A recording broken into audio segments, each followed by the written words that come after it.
जय श्री कृष्णा, राधे राधे। सभी कृष्ण भक्तों का हमारे इस YouTube चैनल पर स्वागत है। आज का जो वीडियो है वो सोमवती अमावस्या पर है और ये सोमवार और अमावस्या बहुत ही विशेष दिन होता है और ये बहुत ही कम आती है। इसका बहुत विशेष महत्व होने की वजह से इस दिन व्रत बेहद ही खास हो जाता है। मान्यता है कि इस व्रत को करने से व्यक्ति को उसके सभी पापों से मुक्ति मिल जाती है, साथ ही पितृदोष और काल सर्प दोष जैसे अशुभ दोष भी दूर हो जाते हैं। वैसे तो अमावस्या हर तिथि हर महीने की अमावस्या को आती है, लेकिन सोमवार और अमावस्या का सबसे अधिक महत्व माना जाता है।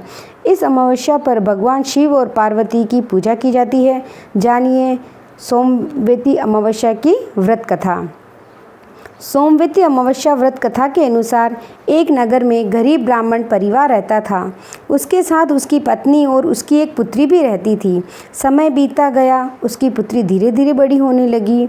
उसकी पुत्री सुंदर, संस्कारवान और गुणवान थी, परंतु गरीब होने के कारण उसका विवाह नहीं हो रहा था। एक दिन ब्राह्मण के घर एक साधु पधारे।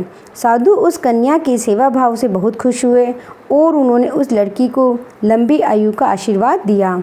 यही नहीं, ये भी उन्होंने कहा कि साधु महाराज ने ये भी बताया कि इस कन्या के हाथ में विवाह की रेखा नहीं है।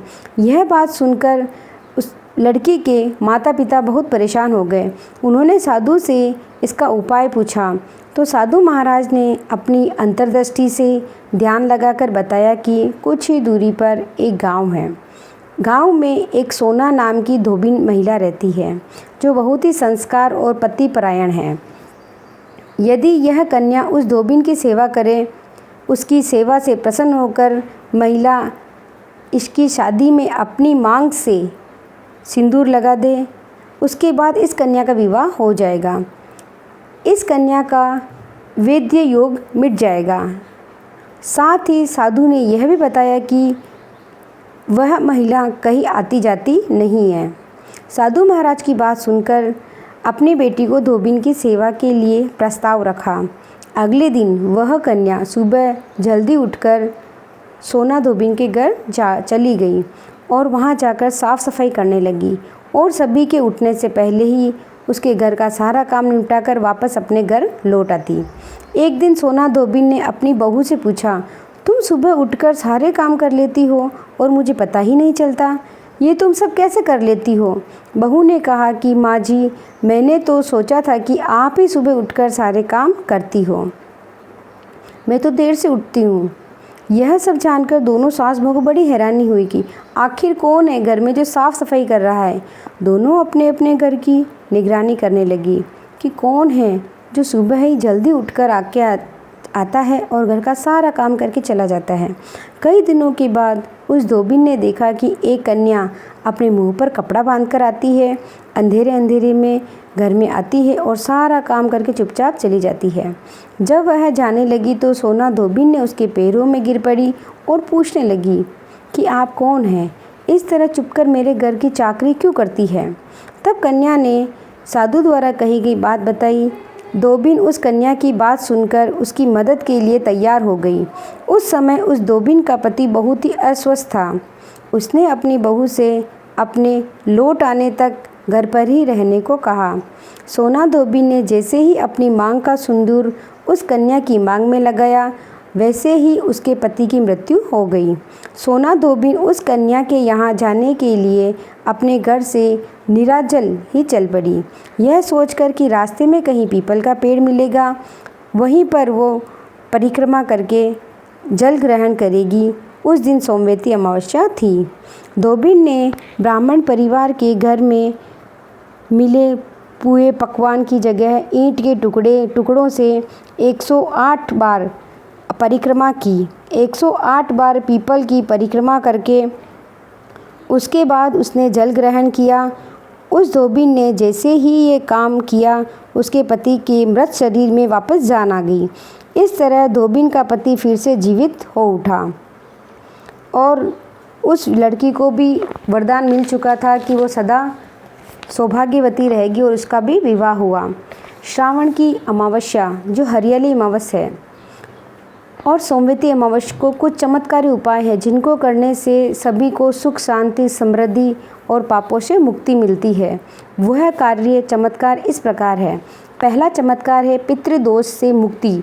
इस दिन, जी हाँ, पितृदोष से मुक्ति, पिंडदान कर सकते हैं। सोमवती अमावस्या को तर्पण किया जा सकता है। दूसरा है पितृ शांति। इस समय पितृ शांति का भी बहुत महत्वपूर्ण दिन माना जाता है सोमवती अमावस्या। दीपदान। इस दिन, सोमवती अमावस्या के दिन शाम को दीपदान करने की परंपरा है, जिससे माता लक्ष्मी बहुत खुश होती है। शनि दोष। अगर किसी व्यक्ति को शनि की 7.5 या शनि दोष लगा होता है तो सोमवती अमावस्या के दिन पूजा करने से वह भी उतर जाता है। पीपल की परिक्रमा। पीपल की परिक्रमा करने से भी समस्त प्रकार के पापों का नाश होता है। मछली को दाना डालना। मछली को दाना डालने से घर में धन समृद्धि में वृद्धि होती है। चींटियों को आटा डालें। चींटियों को आटा डालने से घर में सुख शांति आती है और सूखा आटा में शक्कर मिलाकर, घी मिलाकर चींटियों को डाल सकते हैं। ब्राह्मणों को भोजन कराएं। गरीब को दक्षिणा दें। इस दिन, सोमवती अमावस्या के दिन, ब्राह्मणों को या कोई गरीब हो उसको दक्षिणा देकर उसको भोजन कराकर भी हम ये दान कर सकते हैं। व्रत। कुछ लोग व्रत करके भी रोग दोष को नष्ट कर सकते हैं। प्रसाद के रूप में क्या बांटें? प्रसाद में आप गेहूँ और ज्वार की धानी वितरित कर सकते हैं। सुख समृद्धि। सुख समृद्धि के लिए इस दिन, सोमवती अमावस्या के दिन, रात्रि को पूजा की थाली में स्वास्तिक बनाएं और लक्ष्मी यंत्र उसमें विराजमान करें और लक्ष्मी की पूजा करें। इससे आपके परिवार में लक्ष्मी स्थायी रूप से निवास करती है। पौधारोपण। सोमवती अमावस्या के दिन विशेष रूप से आप पौधारोपण कर सकते हैं। तुलसी, पीपल, वट वृक्ष आदि वृक्ष लगाकर आप पितृदोष को शांत कर सकते हैं। शिव पूजा। श्रावण मास में और विशेषकर सोमवती अमावस्या को शिव पार्वती की पूजा करने से भोलेनाथ बहुत जल्दी प्रसन्न होते हैं। शिव पूजा में बिलपत्र, धतूरा, भांग, आंकड़े के पुष्प को विशेष महत्व देवें। अंतिम है 15वां उपाय कि भगवत गीता का पाठ करें या श्री विष्णु मंत्रों का जाप करें, जिससे समस्त प्रकार के सुख सुविधा आपको मिल सके और समस्त प्रकार के जो रोग दोष कष्ट है वो उनसे दूर रह सके। हमारे द्वारा दी गई जानकारी आपको कैसी लगी कमेंट बॉक्स में ज़रूर बताइएगा। और आप अगर हमारे चैनल पर नए हैं तो चैनल को सब्सक्राइब कीजिएगा और जानकारी अच्छी लगी है तो इसको शेयर ज़रूर कीजिएगा। जय श्री कृष्णा। राधे राधे।